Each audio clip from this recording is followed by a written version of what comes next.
Room আটকে লেগেছে, হাতে নাতে ধরছি, আমাকে বলছে আমাকে জানার হুমকি দিছে। ঠিক আছে, আমাকে দেখে নিব কোন সাংবাদিকের মায়ের চোদ্দে বলে, সাংবাদিক নাকি ওদের পকেটে থাকে। ওই দেখেন আমাদের উপরে অত্যাচার।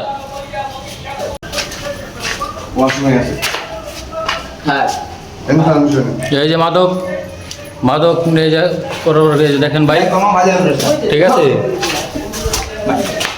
এই যে বাসা, খালি বাসা। দেখ সোহা,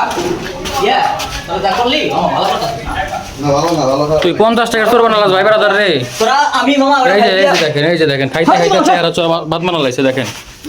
এই যে ধাক্কা দেখছেন, আমার ডানের হুমকি দেখায়।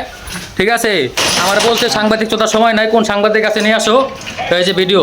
আপনারা দেখছেন জে টিভি নিউজ বাংলা, সত্য প্রকাশে অঙ্গীকারবদ্ধ।